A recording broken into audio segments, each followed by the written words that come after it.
D'accord.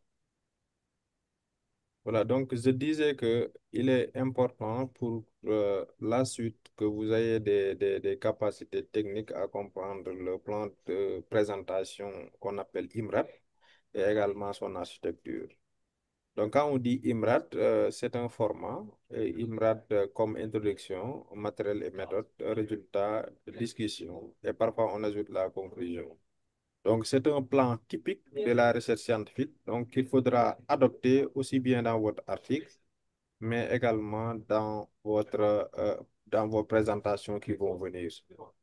Maintenant, il faut se rappeler également, autrefois, bon, ça c'est d'abandonner maintenant pour la plupart du temps en tout cas.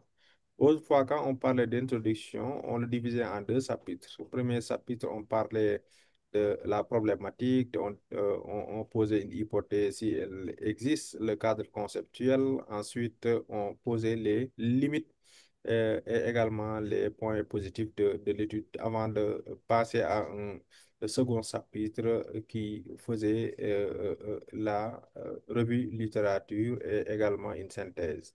Maintenant, ce qui se fait en introduction, c'est de développer d'abord le background, ensuite poser la problématique. Après cette problématique-là, vous avez des hypothèses, vous les soulevez, le cadre conceptuel, avant de donner les points faibles et les limites par rapport à l'étude. Ensuite, là, on va donner les définitions des termes essentiels avant de faire un résumé de la revue littérature. Et ça également, il faut être prudent. C'est un plan qui est détaillé, mais tout ça, parfois, une partie peut être résumée en une seule phrase ou bien moitié de phrase. C'est pas que vous allez écrire background, on écrit, revue de littérature, on écrit, etc.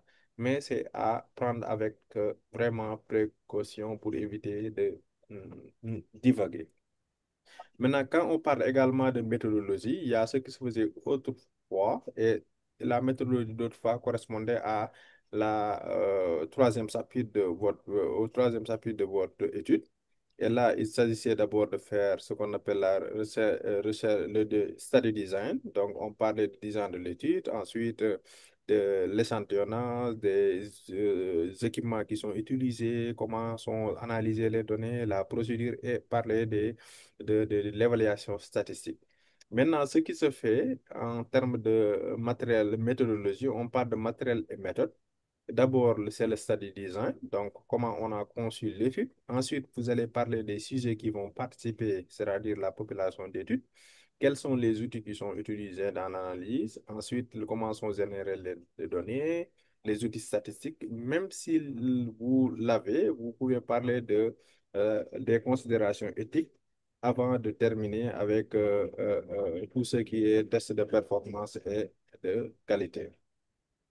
Maintenant, si on vient au niveau de tout ce qui est résultat, maintenant, autrefois également, les résultats correspondaient au chapitre 4, donc la présentation et l'interprétation, mais également l'analyse des données qui sont reçues. Mais aujourd'hui, cette partie-là correspond à résultats et discussion, c'est-à-dire on va générer des résultats que nous allons discuter.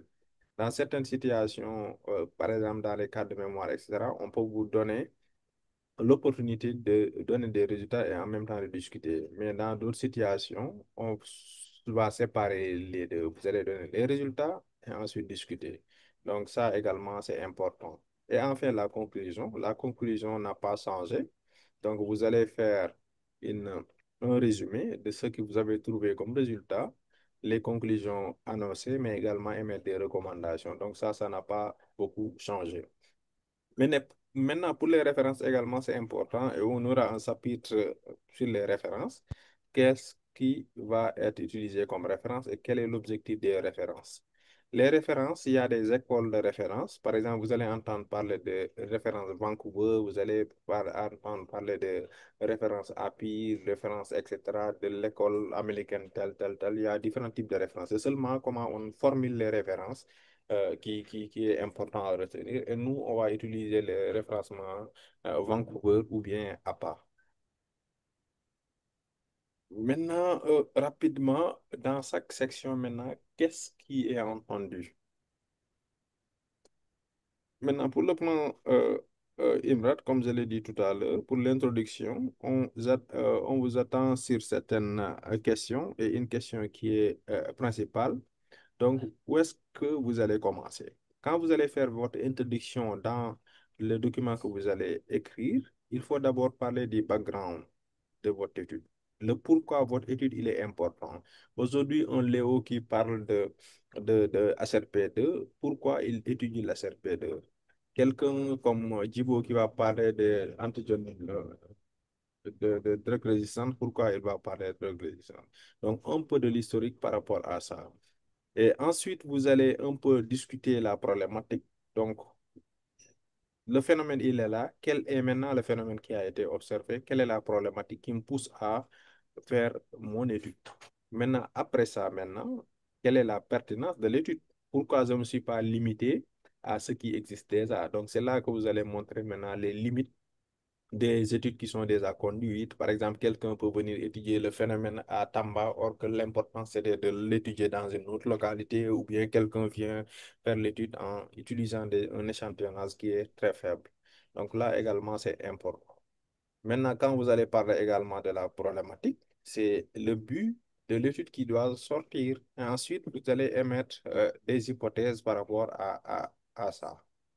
Maintenant, il y a également le cadre conceptuel hein, qui est très important. Et quand on parle de cadre conceptuel, c'est d'une manière globale, c'est de voir en faisant une illustration de votre étude, quels sont les différents points qui vont intervenir? Quelles sont les différentes personnes ou bien les catégories de personnes ou bien quelles sont les différentes approches qui vont intervenir? Le cadre conceptuel, il faut le prendre comme étant un diagramme que vous allez dessiner pour dire que, par exemple, les hommes sont dans cette localité-là, il y a de l'eau, l'eau a une relation avec les hommes, il y a les anophèles ont une relation, etc. Vous mettez vos flèches pour dire qu'il y a une relation telle, telle, telle, telle, telle. C'est ça le cadre conceptuel de l'étude. Et là également, comme je l'ai dit tout à l'heure, je ne vais pas y revenir. Il y a des limites, il y a également des points forts. Tout ça, vous le mettez en exergue.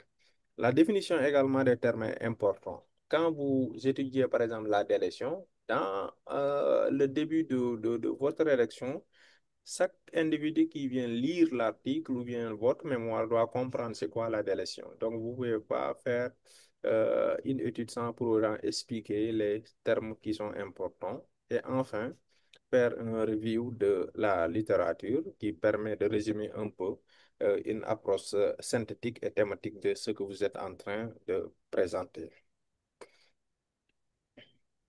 Maintenant, la deuxième partie, c'est la partie méthodologie. Donc, on l'appelle matériel et méthode.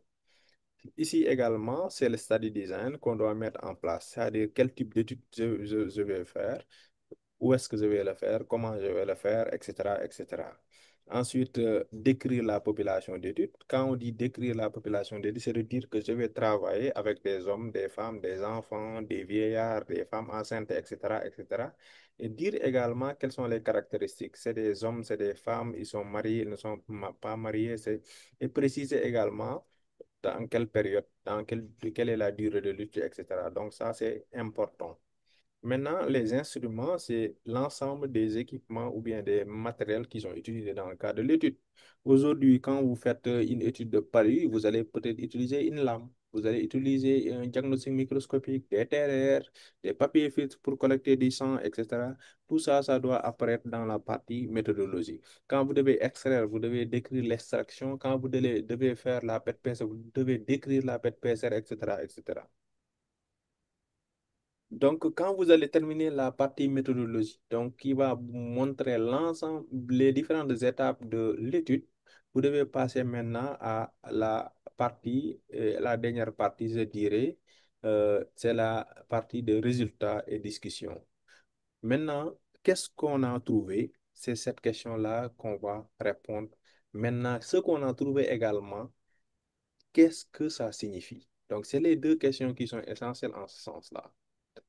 What did you find? Ça veut dire que qu'est-ce qu'on a trouvé? Donc ici, vous allez décrire cela. Maintenant, décrire les résultats, c'est être synthétique. C'est pourquoi vous allez voir qu'on va mettre des figures et des tableaux. Parce que les tableaux, c'est juste pour synthétiser des informations. On pouvait écrire des phrases, des paragraphes pour décrire. Mais non, on n'en a pas besoin. On va aller vers une rédaction synthétique, mais également des explications synthétiques qui vont nous permettre de combiner et de montrer qu'est-ce qui est essentiel dans la suite de ces résultats-là qui sont obtenus. Donc, on va prendre l'essentiel. Maintenant, quand on va parler de tableau, aujourd'hui, il y a tout est codifié en science. Les tableaux et les figures, il faut aller rechercher c'est quoi le APA sixième édition format. Donc, les tableaux doivent être dans ce format-là et je pense que même ça a été amélioré récemment. Donc, il faut respecter ces éléments-là. Un tableau, où est-ce que le titre doit être? Le titre doit être comment? Le tableau, quelles sont les grilles qui doivent être observées, etc. Les figures, comment on va les annoter? C'est quoi la légende, etc. Tout ça doit être expliqué. Maintenant, dans certaines situations, les résultats, comme je l'ai dit tantôt, sont séparés, mais dans d'autres, on met les résultats ensuite, directement, on va discuter. Maintenant, discuter, c'est de répondre à la question what do they mean? C'est-à-dire ce que j'ai trouvé, qu'est-ce que ça signifie? Donc, j'ai trouvé que les personnes qui fument le plus vont décéder plus tôt, ont une espérance de vie qui est plus faible. Donc, ça veut dire que j'ai trouvé des résultats, une relation entre le nombre de cigarettes fumées et l'espérance de vie.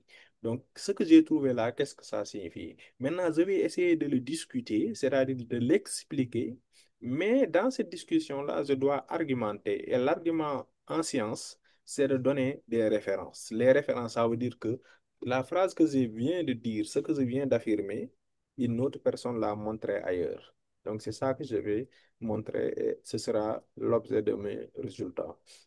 Donc, j'espère que vous avez compris, mais c'est ça la discussion. Et également dire que la discussion, chaque résultat doit être discuté. Vous ne pouvez pas venir prendre 14 résultats, vous les discuter d'un seul coup.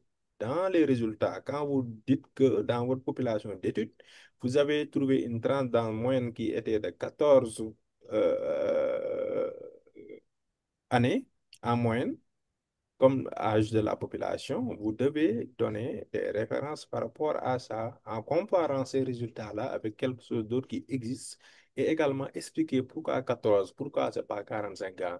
C'est 14 peut-être parce que vous avez sélectionné une population qui était des écoliers, par exemple, etc. Donc ça, c'est à expliquer. Maintenant, quand on dit conclusion, c'est un sommaire, c'est un résumé. Donc, vous allez résumer quoi? Vous n'allez pas résumer ce que vous avez écrit, et vous allez résumer ce que vous avez trouvé. Donc, les résultats doivent être, la conclusion doit être un résumé des résultats, c'est-à-dire de ce qu'on a trouvé. Quand vous finissez de le faire, automatiquement, vous enchaînez avec des recommandations qui recommandation, ça veut dire quoi? Ça veut dire que j'ai trouvé quelque chose d'important. Je recommande aux gens de faire telle chose. Et ensuite, vous allez organiser ces différentes composants de la conclusion en paragraphes. Maintenant, pour terminer, c'est les références. Les références sont essentielles et importantes, mais il faudra bien savoir c'est quoi une référence, et ça, on y reviendra un jour. Et également, les références doivent bien se situer. Tu ne peux pas affirmer une idée et donner la référence 10 paragraphes après. OK? Donc, il faut savoir comment référencer. Maintenant, pour les références également, il y a des règles, des formats. Il y a, comme je l'ai dit tout à l'heure, il y a le Vancouver, mais également il y a le APA, etc. Donc, tout ça, c'est des références qui sont possibles et qu'on peut utiliser. Est-ce qu'il y a des questions, des commentaires? C'est fini pour les diapos.